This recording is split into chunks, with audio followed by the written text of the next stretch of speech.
Here we go over some of the mathematical details and results concerning the solution to the Schrödinger equation for the hydrogen atom that are less relevant for material science and so are not required for this class. Here we give an idea for the math that goes into solving the Schrödinger equation in spherical coordinates not given in the textbook. The Laplacian, or second derivative function, is a bit more complicated in spherical coordinates than we see in Cartesian coordinates. This is something you should be able to find in your multivariable calculus textbook. The first step in separation of variables is to separate out the r-dependent part of the wave function. After substituting this wave function into our Schrödinger equation, we will then divide by psi as done previously. Using this substitution, we can move all the theta and phi's to one side of the equation and then have only r's on the other side. Because the left side can't change if I change r, and the right side can't change if I change theta or phi, they must both be equal to a constant. For convenience later, we will say that that constant is minus L times L plus 1.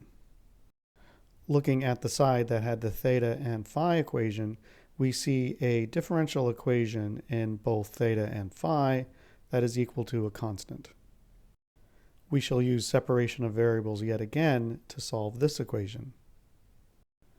Plugging in this equation and then solving for phi on one side, we get theta on the other. And again, because this side is independent of theta and this side is independent of phi, they must both be equal to a constant, which for convenience we will call minus m sub L squared. The phi part of the equation is relatively simple, giving us a simple differential equation, second order differential equation of phi equals a constant whose solution is simply an exponential. Because phi is an angle, if I add 2 pi to it, I should get the same result. This leads to a boundary condition that this function must be periodic. This then leads to the condition that m sub L must be an integer, meaning that it is m sub L is often called the magnetic quantum number because it's associated with the magnetism of the atom, and also determines the z component of the angular momentum of this atom, L sub z, where that component is h bar m sub L. The differential equation in theta is not quite so obvious. We start by substituting x equals cosine theta into the differential equation. Then the differential equation is put into a form that can be solved using Legendre polynomials, p as a function of x, where p depends on the parameters L and m from the differential equation. The boundary condition of theta, where theta only has unique values between 0 and pi, then require L to be an integer, and so it is quantized. This L is related to the angular momentum L, and so the angular momentum is quantized. In this way, we call our quantum number L the orbital angular momentum quantum number. As part of the solution with the radial part, L is required to have integer values less than n, and as we found before, this m, or m sub L, should be less than or equal to L.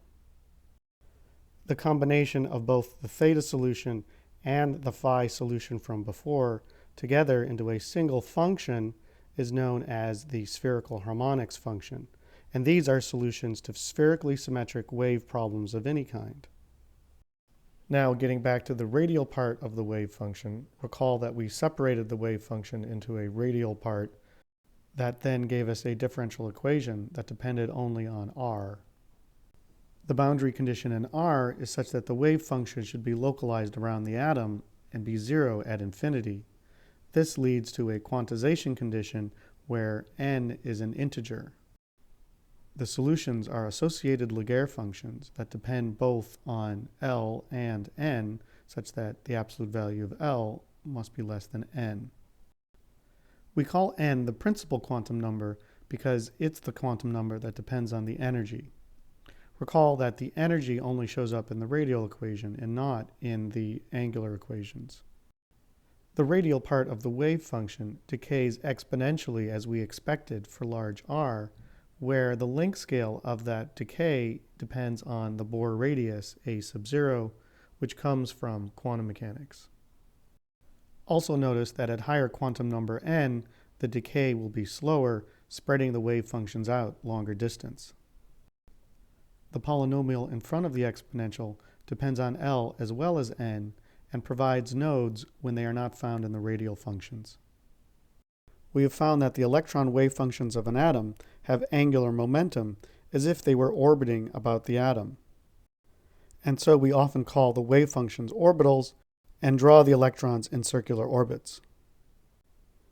We have found that this orbital angular momentum is quantized, and that also the z direction of this orbital angular momentum is also quantized. This requires a specific angle between the angular momentum vector L and the z-axis. This restricts L to be allowed only on a cone about the z-axis.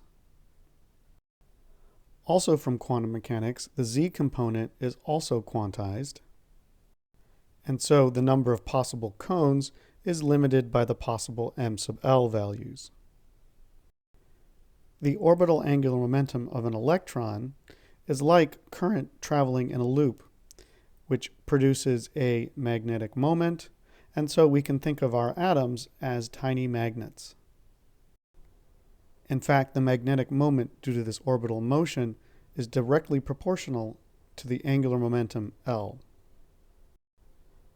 The spin angular momentum also produces a magnetic moment, where the spin magnetic moment is also proportional to the angular momentum of the spin, but the proportionality constants are different. In solids, the orbital angular momentum is said to be quenched and doesn't contribute to the magnetic moment of the atom, leaving only the spin contribution to determine the magnetism of an atom in a solid.